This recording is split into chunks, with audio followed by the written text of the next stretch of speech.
नमस्कार दोस्तों, स्वागत है आपका हमारे YouTube channel RS online education में। तो हम आज लेकर आए हैं इतिहास के कुछ महत्वपूर्ण क्वेश्चन जो बहुत से एग्ज़ामों में बार बार पूछे जाते हैं। तो आइए स्टार्ट करते हैं। पहला क्वेश्चन, चंद्रगुप्त द्वितीय और किस नाम से जाना जाता था? तो चंद्रगुप्त द्वितीय विक्रमांक द्वितीय के नाम से जाने जाते थे। क्वेश्चन नंबर 2, किसी को अपनी विजयों के कारण भारत का नेपोलियन कहा जाता है? तो समुद्रगुप्त को अपनी विजयों के कारण भारत का नेपोलियन कहा जाता है। क्वेश्चन नंबर 3, गंगा को उत्तर से दक्षिण ले जाने वाला चोल राजा कौन थे? तो गंगा को उत्तर से दक्षिण ले जाने वाले चोल राजा राजेंद्र चोल थे। क्वेश्चन नंबर 4, चोल राजाओं का शासन था, मतलब चोल राजाओं का शासन कहाँ था? तो इसका आंसर हो जाएगा तमिलनाडु पर। क्वेश्चन नंबर 5, खजुराहो मंदिर का निर्माण किसने किया था? तो खजुराहो के जो मंदिर थे उनका निर्माण चंदेल राजपूत ने किया था। क्वेश्चन नंबर 6, हर्षवर्धन को किसने पराजित किया था? तो हर्षवर्धन को पुलकेशन द्वितीय ने पराजित किया था। क्वेश्चन नंबर 7, आर्य सभ्यता के मनुष्य की आयु का आरोही क्रम क्या है? तो आर्य सभ्यता के अनुसार मनुष्य की आयु का आरोही क्रम पहले ब्रह्मचर्य, फिर गृहस्थ, फिर वानप्रस्थ, फिर संन्यास। तो क्वेश्चन नंबर 8, अशोक की प्रशासनिक घटनाओं से भारी परिवर्तन किसे आया? सॉरी, ये क्वेश्चन थोड़ा टाइपिंग में गलत है। तो ये ऐसे है कि अशोक की प्रशासनिक जो घटनाएं थी उनमें भारी परिवर्तन कैसे आया? तो इसका आंसर हो जाएगा कलिंग युद्ध से अशोक की जो प्रशासनिक घटनाएं थी उनमें भारी परिवर्तन देखने को मिला। क्वेश्चन नंबर 9, शक संवत किसने और कब शुरू किया था? तो शक संवत कनिष्क ने 78 ईस्वी में शुरू किया था। क्वेश्चन नंबर 10, वैदिक युग में राजा अपनी जनता से, सॉरी ये टाइपिंग मिस्टेक है, जनता से जो कर वसूल करते थे उसे क्या कहते थे? तो वैदिक युग में जो राजा अपनी जनता से कर वसूल करते थे उसे बलि कहते थे। क्वेश्चन नंबर 11, बुद्ध किस वंश से संबंधित थे? दोस्तों, मैं आपके इनके क्वेश्चनों के आंसर थोड़ी देर बाद में शो कर रहा हूँ, तो आप ये भी देखते चलिए कि आपकी तैयारी कैसी है। तो एक टेस्ट भी हो जाएगा। तो इसका आंसर हो जाएगा शाक्य। क्वेश्चन नंबर 12, बुद्ध ने अपना प्रथम प्रवचन कहाँ दिया था? तो बुद्ध ने अपना प्रथम प्रवचन सारनाथ में दिया था। क्वेश्चन नंबर 13, भारत में सबसे पुराना लौह युग जुड़ा हुआ है? तो भारत में सबसे पुराना लौह युग चित्रित धूसर मर्दभांडों के साथ जुड़ा हुआ है। क्वेश्चन नंबर 14, मगध में उत्थान के कौन सा पृथक शासक उत्तरदायी था? तो जो मगध में उत्थान हुआ था उसका पृथक शासक जो उत्तरदायी था वह था बिंबिसार। क्वेश्चन नंबर 15, चंद्रगुप्त मौर्य का प्रसिद्ध गुरु चाणक्य किस विद्या केंद्र से संबंधित था? तो चंद्रगुप्त मौर्य के जो गुरु थे चाणक्य, कौटिल्य, अन्य और भी नाम थे, तो वह तक्षशिला विद्या केंद्र से संबंधित थे। क्वेश्चन नंबर 16, गुप्त काल किस धातु के सर्वाधिक सिक्के जारी किए गए? यहाँ पर मैं छूट गया शायद। गुप्त काल में किस धातु के सर्वाधिक सिक्के जारी किए गए? तो गुप्त काल के अंदर सोना धातु के सिक्के ज़्यादा जारी किए गए। क्वेश्चन नंबर 17, प्रसिद्ध गुप्त संवत किस वर्ष में शुरू किया गया था? तो प्रसिद्ध गुप्त संवत 319 ईस्वी में शुरू किया गया था। क्वेश्चन नंबर 18, इलाहाबाद स्तंभ के शिलालेख में किसकी उपलब्धियां वर्णित है? तो इलाहाबाद स्तंभ के शिलालेखों में समुद्रगुप्त की उपलब्धियां वर्णित है। क्वेश्चन नंबर 19, अधिकांश चोलकालीन मंदिर किस देवी देवता को समर्पित है? तो अधिकांश जो चोलकालीन मंदिर है वह शिव को समर्पित है। क्वेश्चन नंबर 20, एलोर, यहाँ पर एलोरा है, एलोरा में गुफाएं और शैलकृत मंदिर हैं। तो हिंदू, बौद्ध और जैन धर्म से संबंधित मंदिर है। क्वेश्चन नंबर 21, महाबलीपुरम के सप्त पेगोड़ा किसके द्वारा संरक्षित कला के साक्षी हैं? तो महाबलीपुरम के सप्त पेगोड़ा पल्लवों के द्वारा संरक्षित कला के साक्षी हैं। क्वेश्चन नंबर 22, महाबलीपुरम में रथ मंदिरों का निर्माण किस पल्लव शासक के शासनकाल के दौरान हुआ था? तो महाबलीपुरम में रथ मंदिरों का निर्माण नरसिंहवर्मन प्रथम के शासनकाल के दौरान हुआ था। क्वेश्चन नंबर 23, किस चोल राजा ने लंका को पहले जीता था? तो राजराज प्रथम ने लंका को पहले जीता था। क्वेश्चन नंबर 24, एलोरा में ठोस सेल को काटकर बनाए गए प्रसिद्ध कैलाश मंदिर का निर्माण किनके संरक्षण में किया गया था? तो जो एलोरा में ठोस सेल को काटकर प्रसिद्ध कैलाश मंदिर का निर्माण हुआ था वह राष्ट्रकूटों के संरक्षण में हुआ था। क्वेश्चन नंबर 25, एक महान रोमानी नाटक कादम्बरी का लेखक था?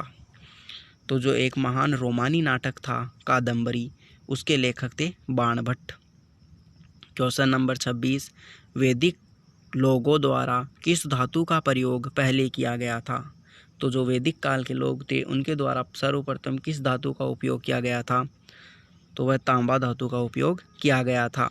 क्वेश्चन नंबर 27, वेद शब्द का अर्थ है? तो वेद शब्द का अर्थ हो जाएगा ज्ञान। क्वेश्चन नंबर 28, 738 ईस्वी में अरबों को पराजित किया था? तो 738 ईस्वी में अरबों को प्रतिहारों ने पराजित किया था। क्वेश्चन नंबर 29, सिंधु घाटी के लोगों की एक महत्वपूर्ण रचना किसकी मूर्ति थी?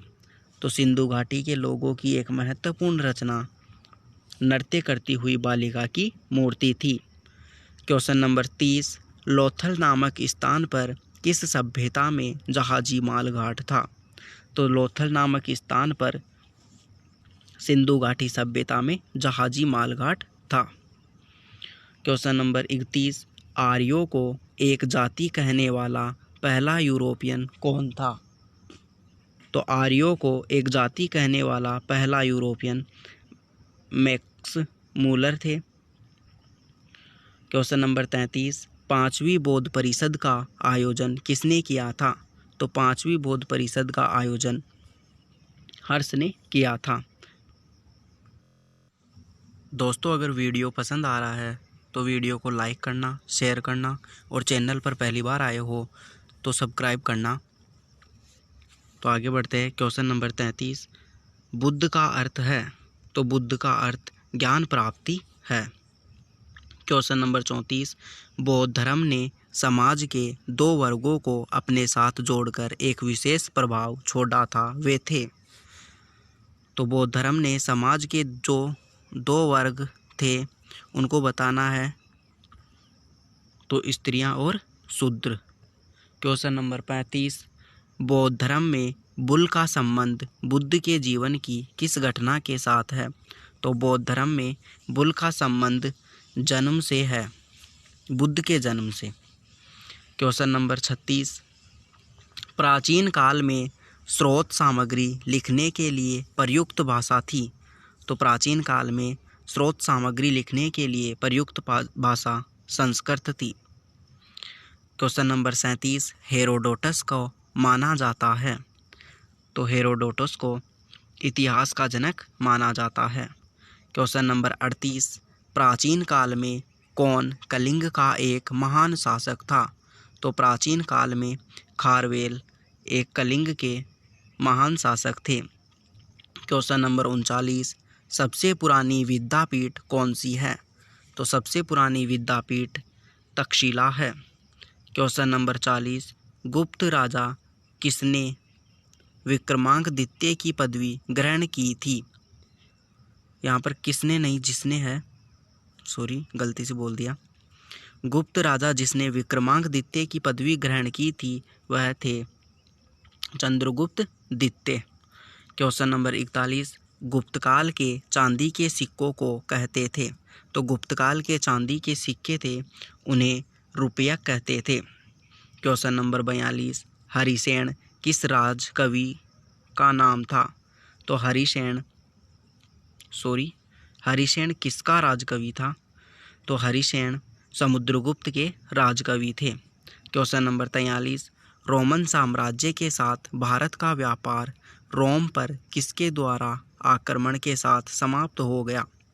तो रोमन साम्राज्य के साथ भारत का जो व्यापार था रोम पर, वह हुणों द्वारा किए गए आक्रमण के साथ समाप्त हो गया।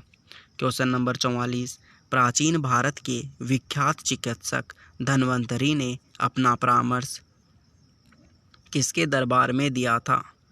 तो धन्वंतरि ने अपना परामर्श चंद्रगुप्त द्वितीय के दरबार में दिया था।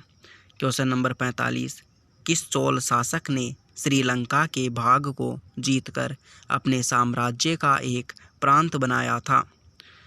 तो राजराज ने, जो चोल शासक थे, उन्होंने श्रीलंका के भाग को जीतकर अपने साम्राज्य का एक प्रांत बनाया था।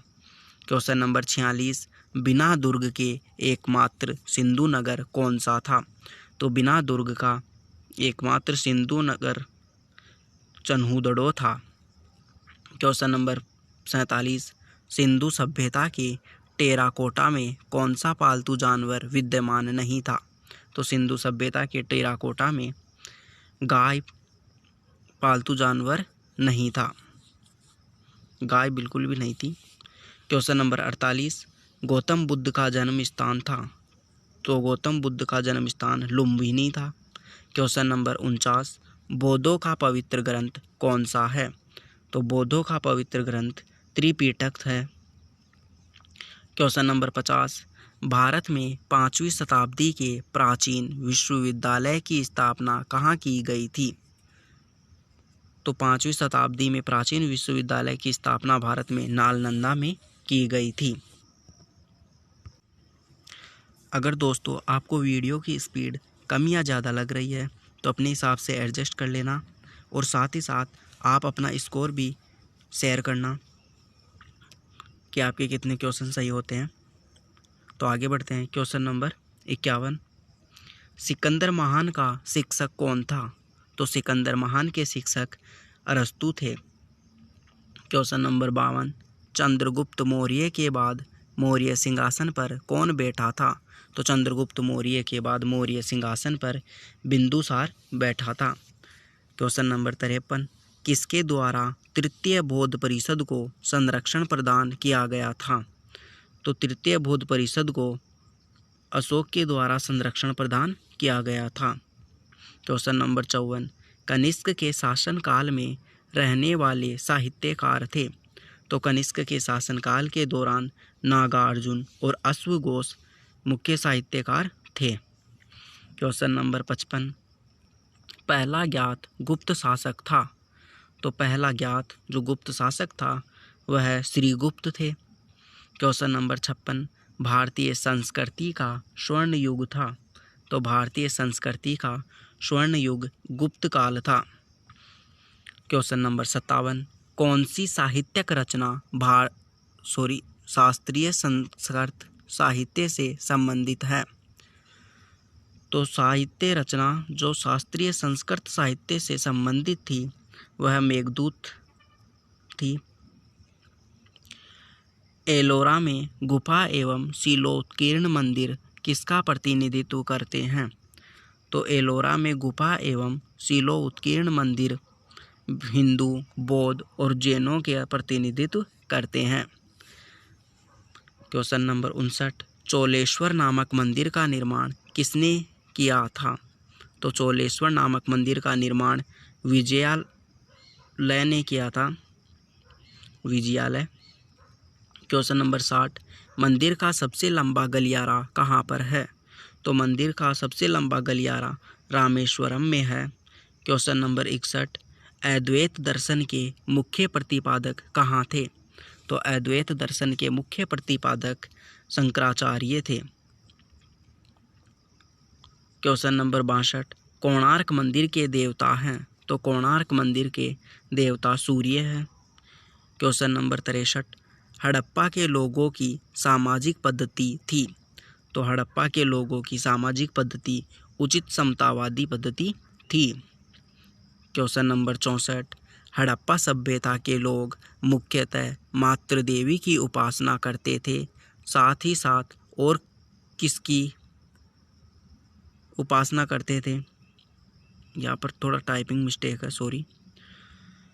तो वह पशुपति की मातृ देवी के साथ साथ उपासना करते थे।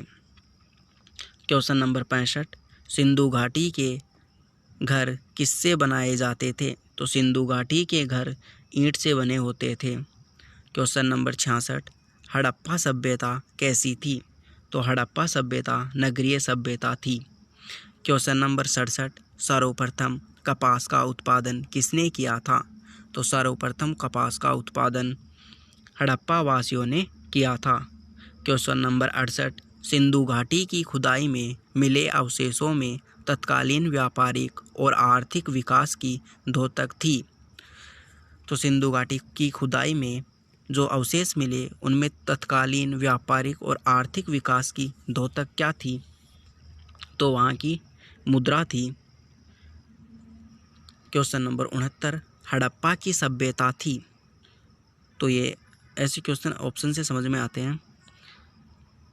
तो आगे आंसर देखते हैं। तो हड़प्पा की सभ्यता कांस्ययुगीन सभ्यता थी। तो मतलब आपको ऐसे ही संबंधित और भी ऑप्शन मिल जाएंगे, तो आप ऐसे कर लेना। अगर वैसे बिना ऑप्शन के देखते हैं तो क्वेश्चन ही समझ में नहीं आता है, थोड़ा सा कन्फ्यूजन लगता है। तो आगे बढ़ते हैं। क्वेश्चन नंबर 70, सिंधु घाटी के लोगों का मुख्य व्यवसाय था।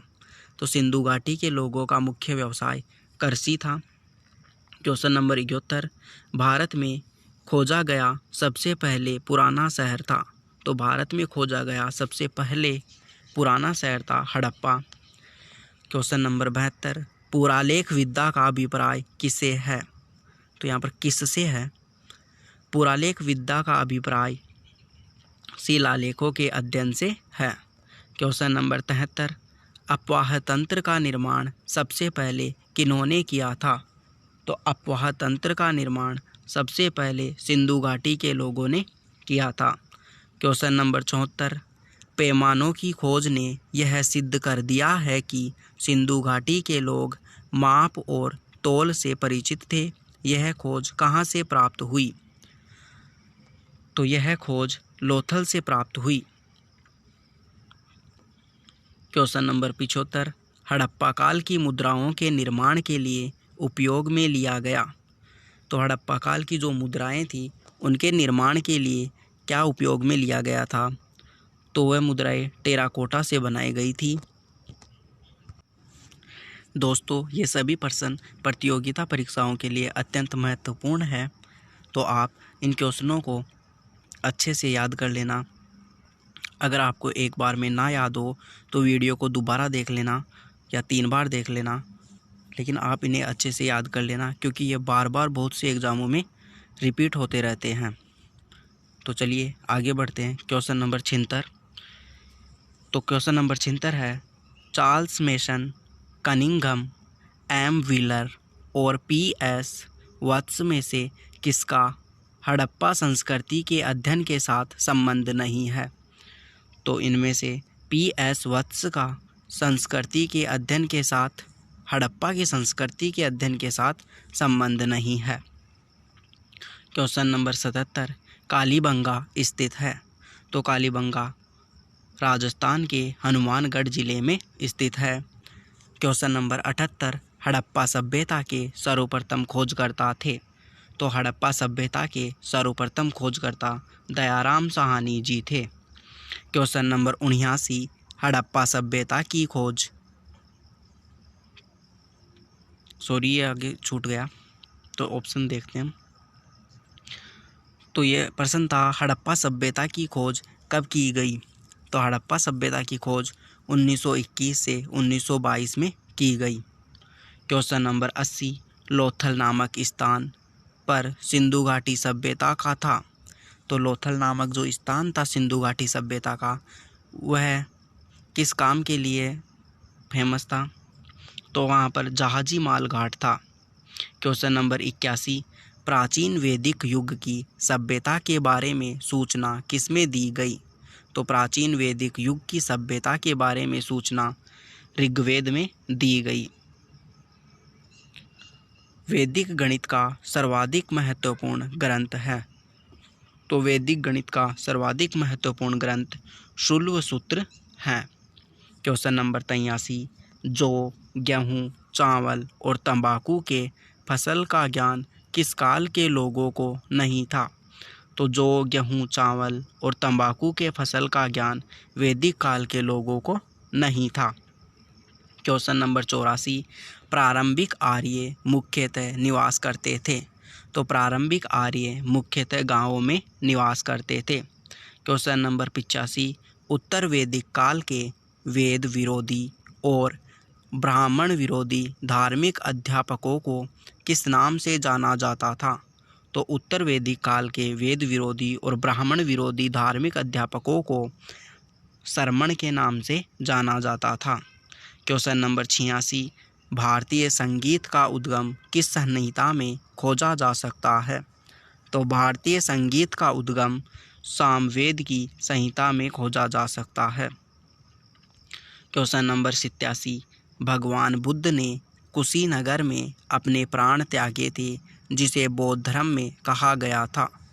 तो ये क्वेश्चन भी है एक कि भगवान बुद्ध ने अपने प्राण कहाँ त्यागे थे? तो इसका आंसर हो जाएगा कुशीनगर। और उस कुशीनगर को बौद्ध धर्म में क्या कहा जाता है? महापरिनिर्वाण। देखो यहाँ पर ये प्राण त्यागने की घटना को महापरिनिर्वाण कहा गया है, ना कि कुशीनगर को। तो ये थोड़ा सा देख लेना आप। आगे बढ़ते हैं। क्वेश्चन नंबर 88, बुद्ध ने अपना प्रथम धम्म संदेश दिया था। सॉरी, यहाँ पर धर्म होगा। बुद्ध ने अपना प्रथम धर्म संदेश सारनाथ में दिया था। क्वेश्चन नंबर 89, किस भाषा का प्रयोग बौद्धवाद के लिए किया गया था? तो पाली भाषा का प्रयोग बौद्धवाद के लिए किया गया था। क्वेश्चन नंबर 90, बौद्धों के धार्मिक ग्रंथों को कहते थे। तो बौद्धों के जो धार्मिक ग्रंथ है उन्हें त्रिपिटक कहते थे।